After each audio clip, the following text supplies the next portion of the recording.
নমস্কার, চাষবাস ইউটিউব চ্যানেলে সবাইকে স্বাগত। আজকে আমি লঙ্কা চাষ নিয়ে আলোচনা করব এবং সরাসরি চাষির সঙ্গে কথা বলবো। জমি তৈরির আগে কি কি সার প্রয়োগ করা হয়েছে এবং কিভাবে মাটি দেওয়া হয়, কীভাবে জল দিতে হবে এবং কী কী ওষুধ প্রয়োগ করতে হবে তা নিয়ে চাষির সঙ্গে সরাসরি আলোচনা করব। তাহলে চলুন প্রথম থেকে কীভাবে লঙ্কা চাষ করা হয় ভিডিওটা শুরু করা যাক।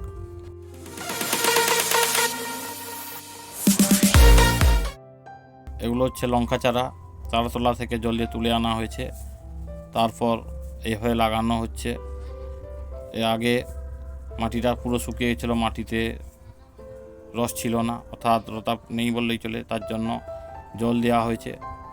জল দেওয়ার 2-3 দিন পরে এই লাগানো হচ্ছে। এইভাবে লাগানোর সঙ্গে সঙ্গেই আমরা জল দিয়ে দিলাম যাতে গাছটি সতেজ থাকে। লাগানোর 8 দিনের মাথায় একবার জল সেচ দেওয়া হয়েছে, তার আবার 8-10 দিন পরে আরেকটা জল সেচ দেওয়া হয়েছে। এরপর ঘাস হয়ে যাওয়ার ফলে কোদালের সাহায্যে কুপিয়ে মাটিটাকে পরিষ্কার করা হয়েছে। তারপর এই সার দেওয়া হয়েছে। এখন চলুন একটি চাষির কাছে সরাসরি আমরা লঙ্কা চাষের পরিচর্যা নিয়ে আলোচনা করব। ইনি হচ্ছেন একজন লঙ্কা চাষি। ওনার কাছ থেকে আমরা লঙ্কা চাষ সম্বন্ধে কিছু তথ্য জানব। লঙ্কা লাগানোটা কতদিন হয়েছে? 30 থেকে 35 দিন। 30 থেকে 35 দিন। তখন লাঙ্গল করেছিলেন, জমি চষেছিলেন, তখন কি কি সার দিয়েছিলেন? ফসফেট আর পটাশ। ফসফেট, পটাশ দিয়ে, আর গোবর সার দেননি? গোবর সার দেওয়া হয়েছে। গোবর সারও দিয়ে আছে।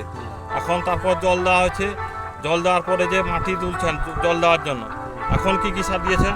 এখন ফসফেট 5 কেজি, পটাশ 1 কেজি আর ইউরিয়া 1 কেজি। মানে এক কাঠা অর্থাৎ 2 শতকে মিলিয়ে দিয়েছেন ফসফেট 5 কেজি, পটাশ 1 কেজি। এবং যখন জল দেবেন, জল দেওয়ার সময় কী সার ব্যবহার করবেন? জল দেওয়ার সময় ইউরিয়া শুধু ব্যবহার করবো। শুধু ইউরিয়া ব্যবহার করেন। এখন কেন ইউরিয়া দেননি? এখন দেওয়া হয়নি, গাছগুলো নষ্ট হয়ে যাবে।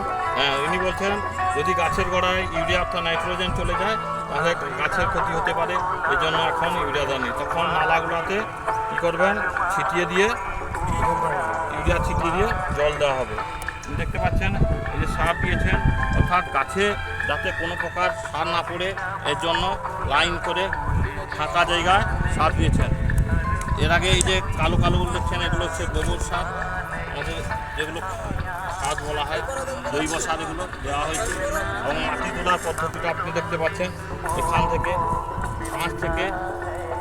4 থেকে 5 ইঞ্চ মাটি তোলা হয়েছে। তোলার কারণ আছে, জলটা যাবে 3 ইঞ্চ পর্যন্ত। এর ফলে কী হবে?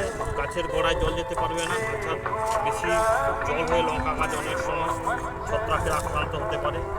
এবং যদি এই যে করে জল চলে যায় তাহলে ঘাসের পরিমাণ বাড়তে পারে, এই জন্য এর উচ্চতা 4 থেকে 5 ইঞ্চ করা হয়েছে। ইনি যখন জল ছাড়বেন, এই জল দেওয়ার প্রসেসটা আমি দেখাচ্ছি। জলের পাইপ ওইখানে করবে, এই নালা দিয়ে জল আসবে। এই জল নালে 1, 2, 3, 4, 5টা করে একটা নালা করা আছে। এর মাঝখানটায় ঠিক কোদাল দিয়ে কাটা হবে। এই অংশটা কাটা হলে এখানে জল যাবে, জল পুরো নালা দিয়ে যাবে। জলের সমচ্যশীলতা ধর্মের অনুযায়ী জলের নিচের অংশটাও কাটা হয়েছে, দেখতে পাচ্ছেন। এই যে জল যাবে এবং নিচের অংশগুলো ছড়ানো আছে, অর্থাৎ যে নালায় বেশি জল চলে যাবে এবং যে নালায় কম থাকবে পুরো ঘুরে যাবে। যার ফলে কী হবে? জলটা সব নালাতে সঠিক পরিমাণে থাকবে। কতটা জায়গা হবে? 10 কাঠা জায়গা। এটা যদি ভালোভাবে লঙ্কা ধরে, মানে লঙ্কা চাষটা কত কুইন্টাল লঙ্কা বেরোতে পারে? 20 কুইন্টাল লঙ্কা বেরোবে।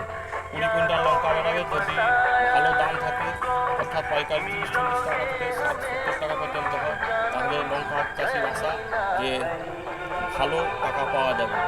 কিন্তু সব কিছু চাষে নির্ভর করে প্রকৃতির উপর।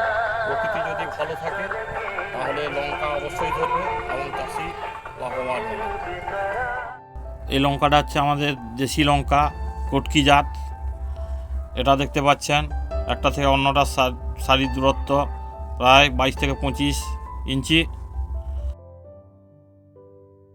এবং এদিক থেকে একটা লঙ্কা গাছ থেকে অন্য একটা লঙ্কা গাছের দূরত্ব প্রায় 18 ইঞ্চি, 18 থেকে 20 ইঞ্চিও করতে পারেন। এইভাবে লাগানো হয়েছে। এই যে দেখছেন লঙ্কা গাছগুলো এখন পর্যন্ত সুস্থ এবং সবল আছে, এখনও কোনো কীটনাশক ব্যবহার করা হয়নি। যদি পরে কোনো পোকার আক্রমণ করে তা লক্ষ্য করে কোন রোগ চিহ্নিত করে কী ওষুধ ব্যবহার করতে হবে, এবং যখন ফুল আসবে ফুলগুলো যাতে ঝরে না যায় তার জন্য কোন ওষুধ ব্যবহার করতে হবে।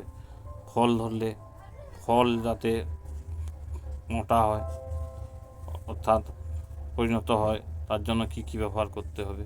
লঙ্কা চাষের আর একটা গুরুত্বপূর্ণ সার হচ্ছে জিঙ্ক।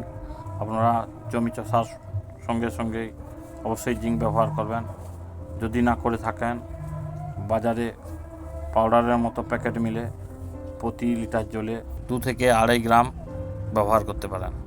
তাছাড়া মাঝে মাঝে বোরন এবং ছত্রাকনাশক ব্যবহার করবেন যাতে গাছ ছত্রাক আক্রমণ না করতে পারে, তার জন্য আগের থেকেই সচেতন হয়ে থাকবেন।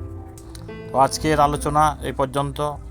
ভিডিওটি কেমন হলো কমেন্ট করে জানাবেন, লাইক ও শেয়ার করবেন এবং পরবর্তী আপডেট পাওয়ার জন্য অবশ্যই সাবস্ক্রাইব করে বেল আইকনটিকে অল করে দিবেন। ধন্যবাদ।